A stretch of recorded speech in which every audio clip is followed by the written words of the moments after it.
गुरुर्ब्रह्मा गुरुर्विष्णु गुरुर्देवो महेश्वरः गुरुः साक्षात् परं ब्रह्म तस्मै श्री गुरुवे नमः।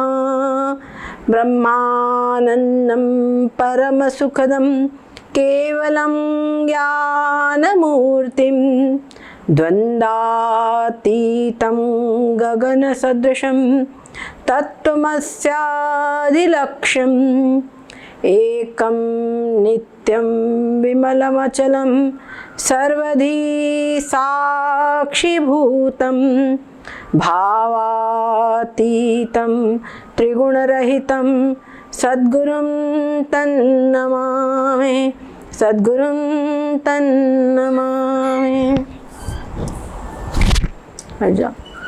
सद्गुरुदेव भगवान। हम लोग बात कर रहे हैं, अभी कल हमने समझा था कि अन्वय व्यतिरेक की रीति से किस प्रकार आत्मा को शरीर से अलग किया जाए, आत्मा को शरीर से अलग किया जाए, इस पर हमारी चर्चा चल रही है। अब आगे कहते हैं, यथा मुंजादिशी कैवम आत्मा युक्त्या समुद्रतः शरीर तृतीयाद्धीरहि परं ब्रह्मैव जायते।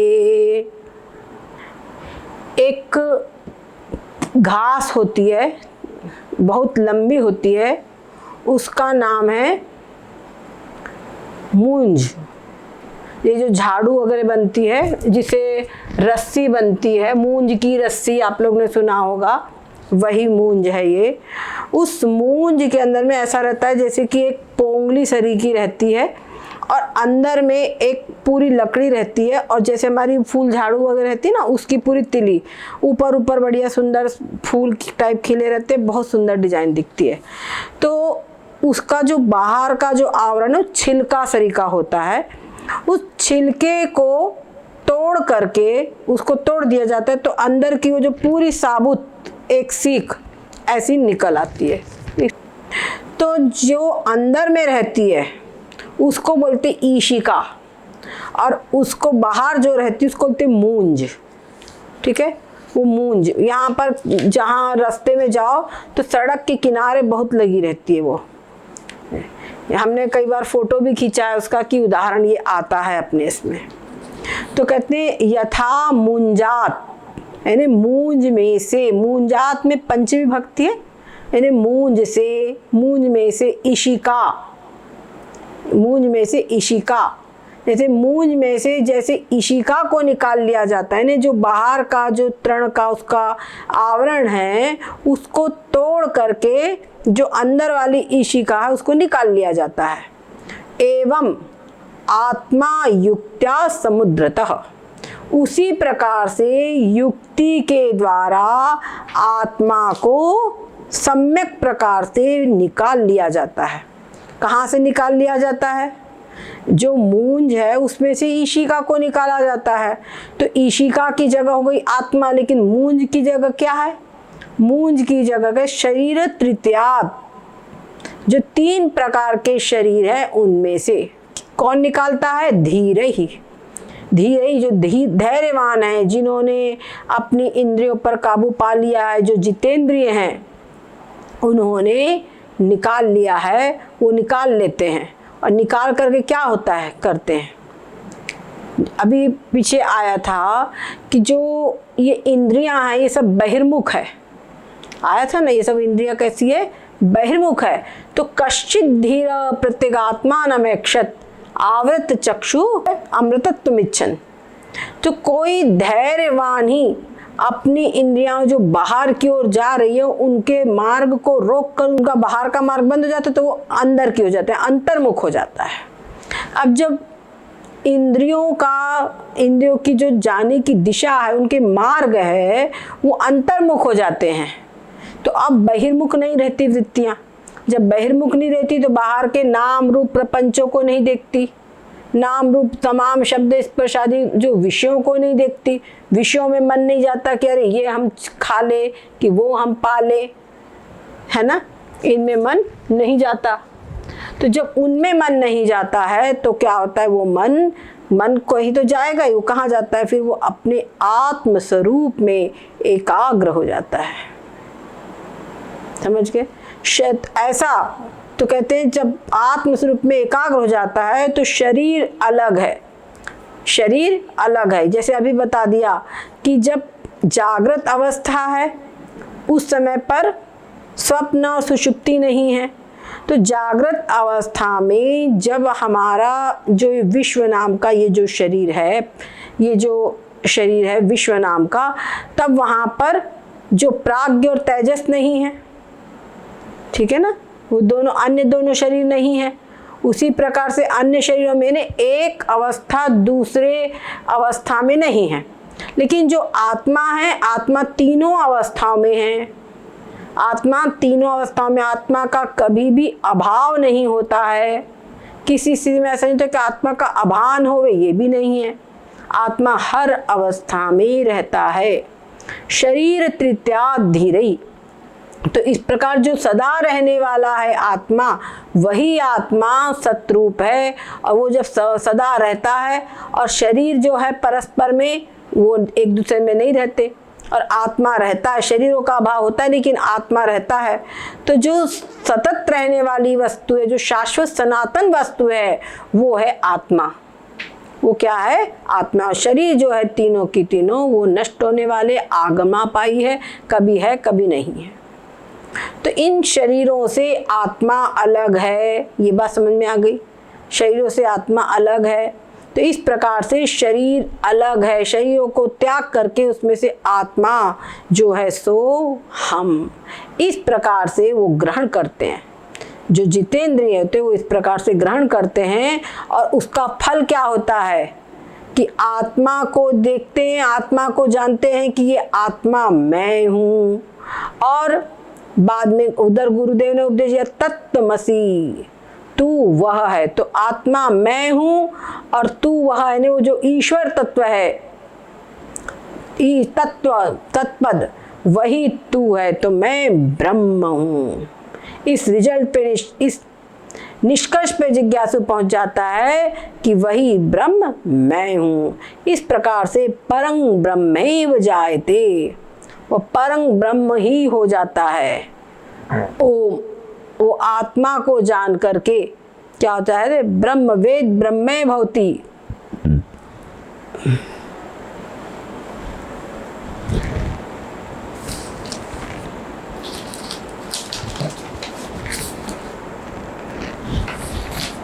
एसी का रिमोट कहाँ है? पता नहीं, रंदा पड़े रंदा। ठीक है। तो इस प्रकार से जो आत्मा है उसको तीनों शरीर से निकाल लिया जाता है। जो धीरवान पुरुष है वो आत्मा को शरीर से निकाल के, तीनों शरीर से निकाल करके वो परब्रह्म ही हो जाते हैं। मतलब परब्रह्म ही मैं हूँ, ऐसा वो हो जाते हैं। मुंजात, मुंज क्या है? एक प्रकार की एतन नाम का तृण विशेषात ईशिका गर्भस्थं कोमलं तृणं। जैसे हम समझ लीजिए उदाहरण के लिए पेन है, तो पेन में अंदर में रिफिल होती है, पर पेन जो है वो मोटा होता है। वहाँ पर वो इसी प्रकार के, हम लोग छोटे थे तो खेलते थे उधर, तो वो करड़ी होती थी एक, उसके ऊपर भी छिलका रहता था, अंदर से सेठा निकल आता था, है ना। तो ये जो है ये इसी प्रकार से यहाँ पर ये मूंज है ईशिका, इसमें से मूंज में से ईशिका को निकाल लिया जाता है। और वो ईशिका से ही सब आगे रस्सी रस्सी बनाने बहुत से कार्य होते हैं। ठीक है। तो इस प्रकार से जैसे उसको निकाल लिया, बाहर का आवरण को तोड़ करके अंदर का जो ईशिका उसको निकाल लिया, उसी प्रकार से इन तीनों शरीरों से युक्ति के द्वारा, कौन सी युक्ति? अन्वय व्यतिरेक, जो अभी पीछे बताई गई, उस अन्वय व्यतिरेक की युक्ति के द्वारा, अन्वय व्यतिरेक युक्ति के द्वारा क्या किया? शरीर तृतीयात, पूर्वक जो तीन शरीर बताए उन तीनों शरीरों से, तीनों शरीरों में से धीरे ही धीरे मतलब जिन्होंने ब्रह्मचर्य आदि साधन संपन्न अधिकारी भी, जो ब्रह्मचर्य आदि साधनों से संपन्न अधिकारी है उनके द्वारा। धैर्यवान वही हो सकते जो साधन चतुष्टय संपन्न अधिकारी है। तो साधन चतुष्टय संपन्न, उसके अंदर में शम दम आदि सब है, तो ब्रह्मचर्य अपने आप आ गया। तो ब्रह्मचर्य आदि साधनों का जिसने पालन किया है, जिसका अनुष्ठान किया है, ऐसा समुद्रतः यानी पृथक कृतः चेत सह, अगर पृथक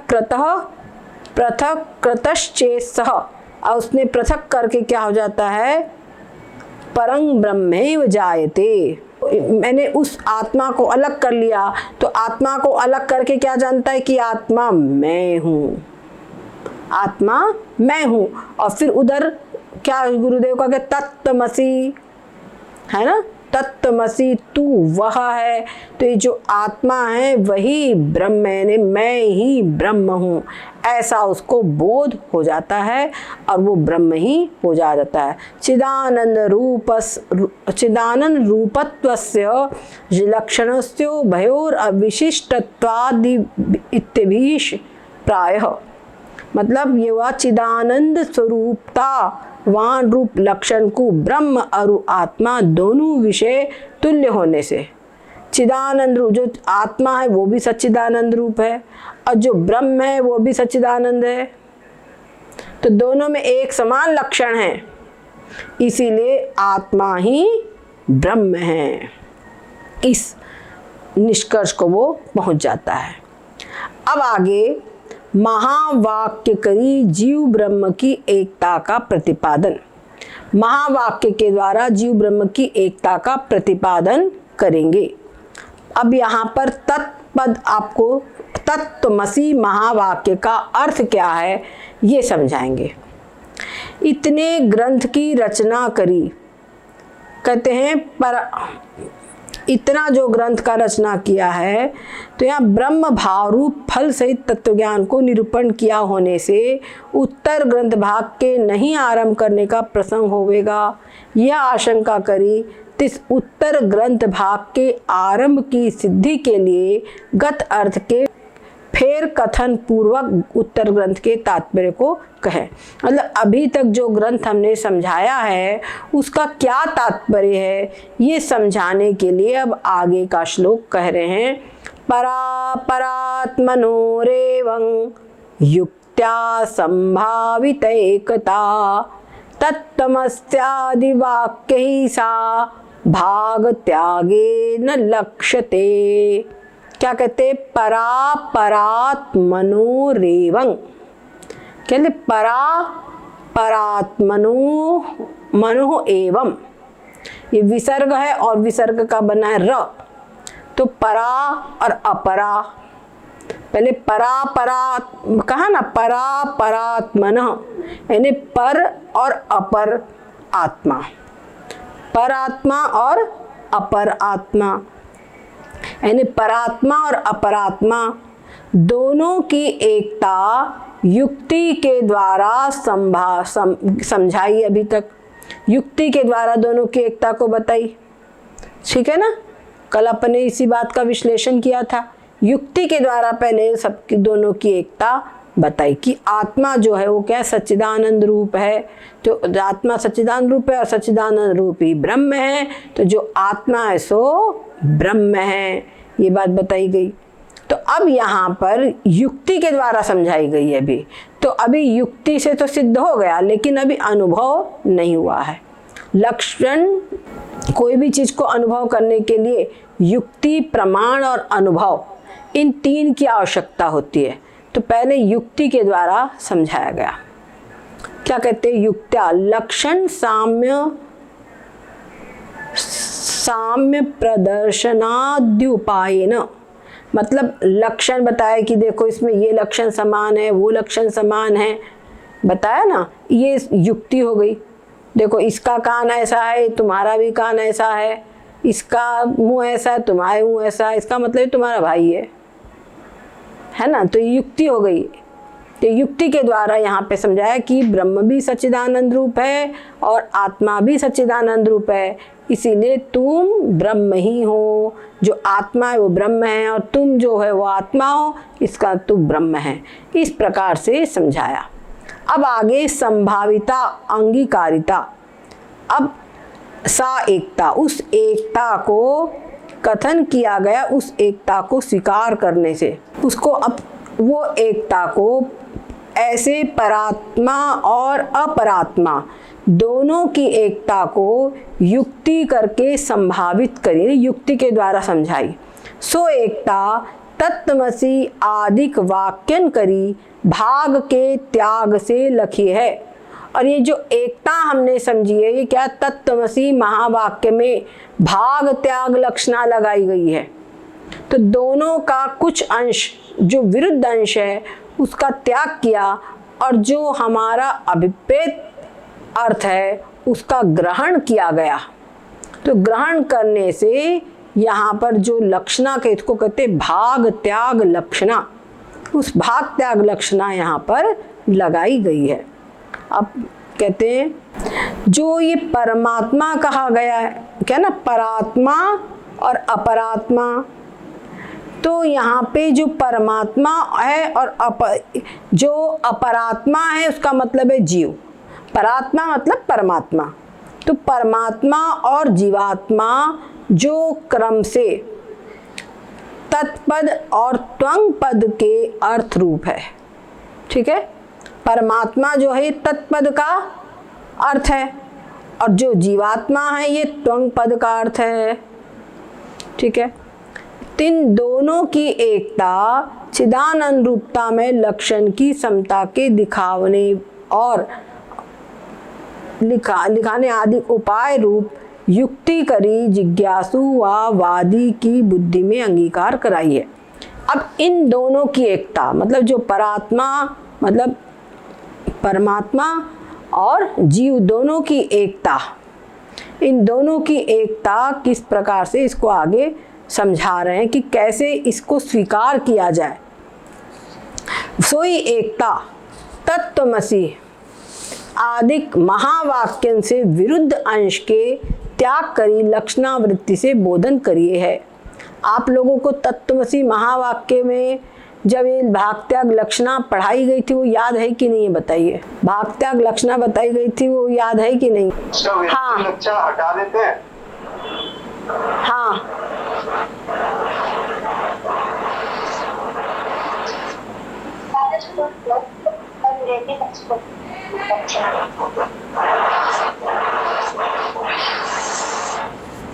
सब कड़ा कड़ा भाग निकाल कर, कड़ा कड़ा भाग मम्मी क्या बोले, कड़ा कड़ा भाग मतलब वो जो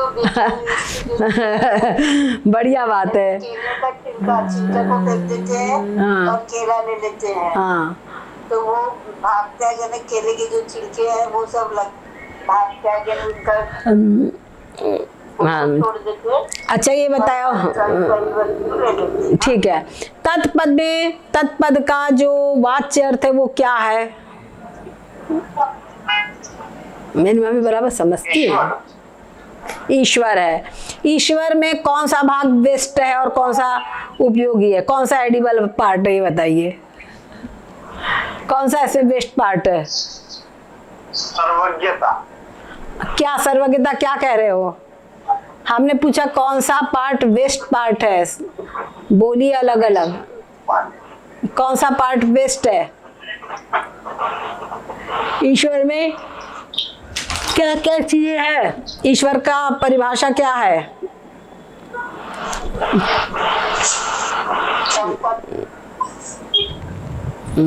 हाँ,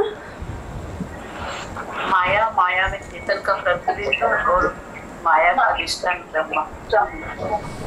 ठीक है। देखो अब आप लोग जो है ये समझिए कि आप लोग जरा बड़ी क्लास के विद्यार्थी हो। अब आप लोगों को परिभाषा बोलनी चाहिए। माया साभास माया विशिष्ट चेतन ईश्वर है। क्या बोलेंगे? या फिर आभास के सहित माया विशिष्ट चेतन। माया विशिष्ट चेतन है वो क्या है? ईश्वर है। और अविद्या विशिष्ट चेतन जीव है। क्लियर हुआ? अविद्या विशिष्ट चेतन जो है वो जीव है। साभास यानी आभास के सहित अविद्या विशिष्ट चेतन जो है वो जीव है।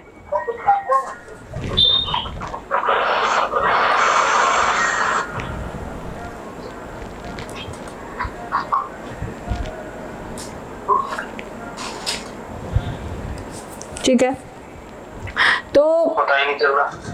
13 एसी चला दो यार, 1313 सब चला लो यार। अच्छा तो जो ईश्वर है उसके अंदर में माया जो पार्ट है वो माया वेस्ट पार्ट है। मेरी मम्मी की लैंग्वेज में माया जो है वो वेस्ट पार्ट है, और जो जीव है उसमें अविद्या वेस्ट पार्ट है जिसका कोई काम नहीं है। तो वो दोनों को हटा दिया। ठीक है, उन दोनों को हटा दिया, रहा क्या? और जो आभास है वो तो कल्पित है। जहाँ माया और अविद्या हटी तो उसी में तो यानी दर्पण हटा तो प्रतिबिंब तो अपने आप हट जाएगा। प्रतिबिंब अपने आप हट गया। अब रहेगा क्या? सिर्फ इधर आत्मा यानी चैतन्य तत्व शुद्ध चैतन्य, और उधर भी शुद्ध चैतन्य रह गया। दोनों की एकता हो गई। समझ गए? ऐसे बोलेंगे कि हमारी तुम्हारी एकता हो जाएगी क्या? नहीं हो पाएगी। लेकिन हमारे विचार से तुम्हारी एकता, शरीर से एकता नहीं हो पाएगी। हमारी तुम्हारी एकता होगी तो विचार से एकता होगी, है ना? ऐसे ईश्वर की और जीव की जो एकता होगी तो वहाँ पर उनके माया और अविद्या जो वेस्ट पार्ट है उनका त्याग करके, मम्मी ने बड़ा अच्छा लैंग्वेज दे दिया, वेस्ट पार्ट का त्याग करके वेस्ट पार्ट को हटा दो, और जो चैतन्य है, हाँ चैतन्य जो भाग है, चैतन्य को ग्रहण करके क्या है? सो हम, जो जीव है सो ब्रह्म है। जो परमात्मा है वही क्या है? वो जीव है। जो परात्मा है वही अपरात्मा है। ठीक है, जो जीव है वो ईश्वर है, और जो ईश्वर है वो जीव है। मैं जो हूँ ब्रह्म हूँ, जो ब्रह्म है सो मैं हूँ। ऐसा उन दोनों की एकता करनी है। तत्त्वमसि आदि महावाक्य से विरुद्ध अंश के त्याग करके, यहाँ पे विरुद्ध अंश जो है उसका त्याग करके लक्षणावृत्ति से बोधन किया है इसको। अब तद पद का वाच्यार्थ क्या है ये सब फिर से समझा रहे हैं। तत्त्वमसि इस वाक्य का, इसका वो क्या है? एक सेकेंड। भाग त्याग लक्षण आप लोगों को मालूम ही है, ये हो गया। अब आगे का श्लोक पढ़ेंगे 44 नंबर का 44। जगतो यदुपादानं मायामादाय तामसिं निमित्तं शुद्ध सत्वां तामुच्यते ब्रह्म तद्गिरा। क्या कहते? जगतो यदुपादानं, जगतः यानी जगत का, यद उपादानं जो उपादान कारण है, मायाम क्या है? वो क्या है? माया मादाय तामसिम, उस माया को, मायाम आदाय, आदाय का मतलब क्या हुआ? उसको स्वीकार करके।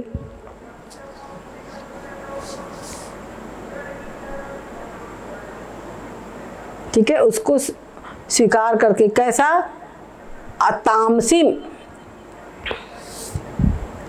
तामसी माया जो है मतलब तमह प्रधान प्रकृति, उसको स्वीकार करके।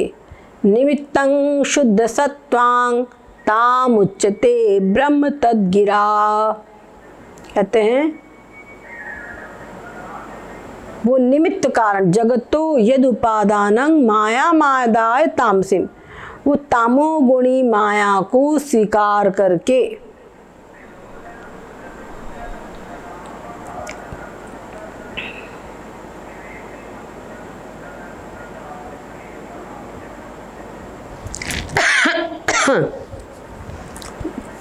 जो ब्रह्म तामसी माया यानी प्रकृति, यानी तमा प्रधान प्रकृति, उसको लेके जगत का उपादान है, और शुद्ध सत्वयुक्त तिस माया को लेके जो माया है उसको स्वीकार करके जो ब्रह्म का निमित्त कारण है सो ब्रह्म तद पद करी कहिए है, वही तत्पद का अर्थ है। ठीक है, क्लियर हुई? मतलब तामसी माया जो है उस प्रकृति को लेकर के जगत का उपादान है और शुद्ध सतोगुण युक्त इस माया को लेके जो ब्रह्म का निमित्त कारण है सो ब्रह्म तत्पद के द्वारा जाना जाता है, वो तत्पद कहलाता है। अब आगे कहते हैं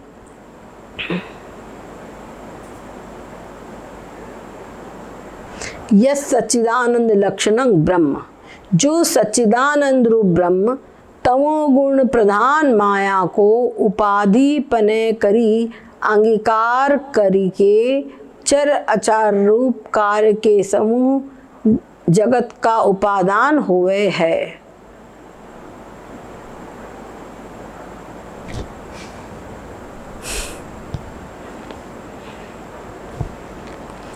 क्या कह रहे हैं? जो सच्चिदानंद रूप ब्रह्म है वो तमोगुण प्रधान माया को, यानी वही तमा प्रधान प्रकृति, उसको उपाधि रूप से स्वीकार करके चराचर रूप जो भी कार्य का समूह है उस जगत का उपादान हो जाता है। ठीक है, उसका जगत का उपादान हो जाता है और जगत के अध्यास का अधिष्ठान हो जाता है। ये सारा जो संसार है ये वास्तव में ब्रह्म रूप है ना, तो इस ब्रह्म का वो अधिष्ठान हो जाता है, इसलिए उसको विवर्तोपादान कहा जाता है। उसका उपादान हो जाता है, मतलब कैसा? विवर्तोपादान उसका हो जाता है।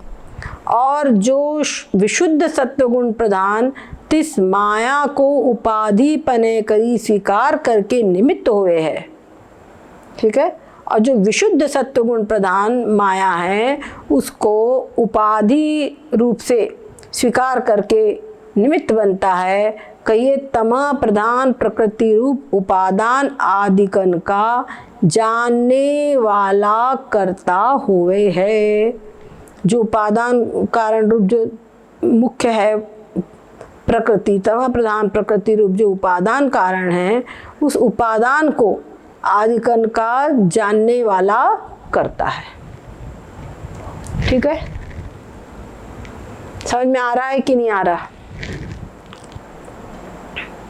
जी हाँ दीदी। हाँ, मतलब वो ब्रह्म जो है जगत यद उपादान, जगत का उपादान कारण बन जाता है माया को स्वीकार करके, और निमित्तं शुद्ध सत्वांग, और उसी माया का जो शुद्ध सत्व गुण है उसको स्वीकार करके वो निमित्त कारण बन जाता है।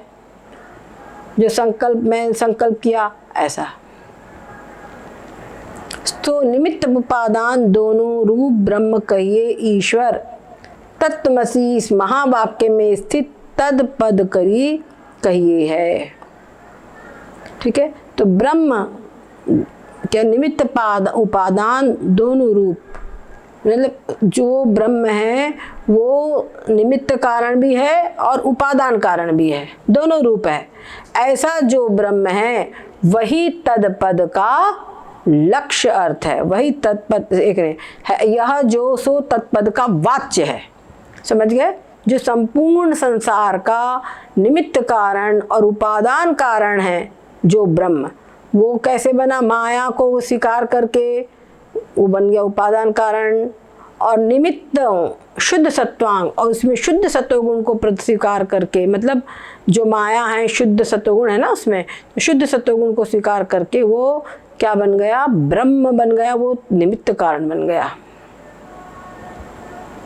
ताम उच्चते ब्रह्म तद गिरा,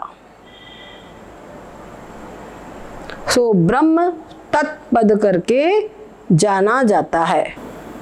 यदा मलिन सत्वांग तांग काम कर्मादि दूषिताम आदत्ते तत्परं ब्रह्मा त्वं पदेन तदोच्यते।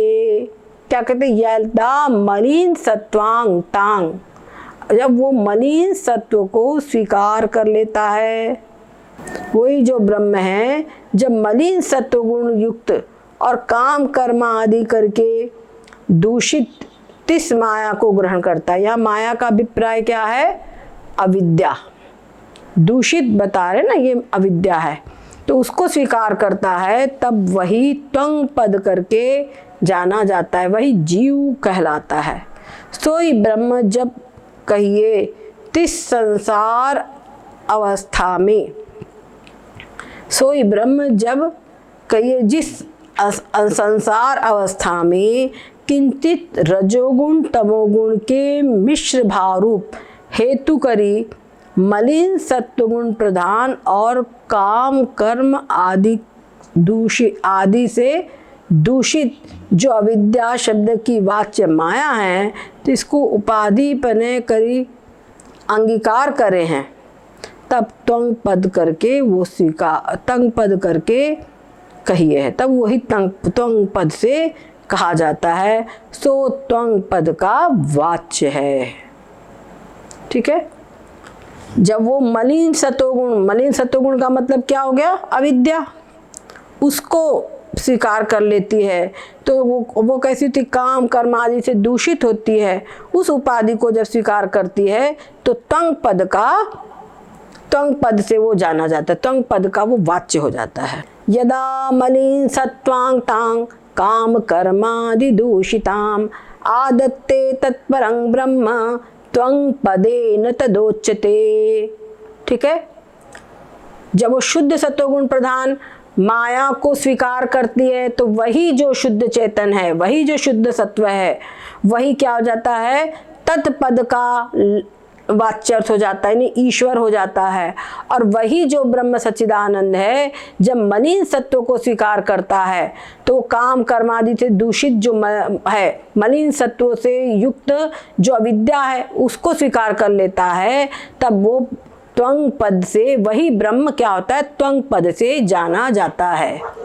समझ गए? ये अंतर है। देखो, परिभाषा एक हमको बताई गई थी विचार चंद्रोदय में, तो प्राइमरी स्कूल थी, और अब ये जो परिभाषा बताए, इनकी भाषा, इनका बताने का तरीका बदल गया है। वही ब्रह्म है, मतलब ब्रह्म नहीं बदला।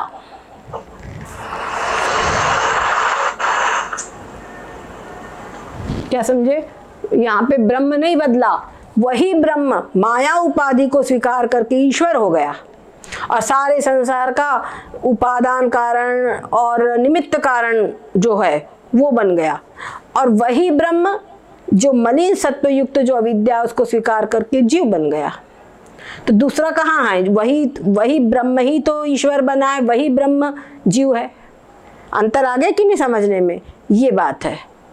परंतु स्टार्टिंग में ये बात बताई जाएगी तो दिमाग से नहीं उतरेगी, इसीलिए इस तरीके से विचार चंद्रोदय में वहाँ पर बनाया है। सद्गुरुदेव भगवान की जय। डायरेक्ट यहाँ प्रवेश कराया तो जिंदगी में प्रवेश ही नहीं होगा। जब उतना समझाया जाता तब तो ये कठिन पड़ता है ना?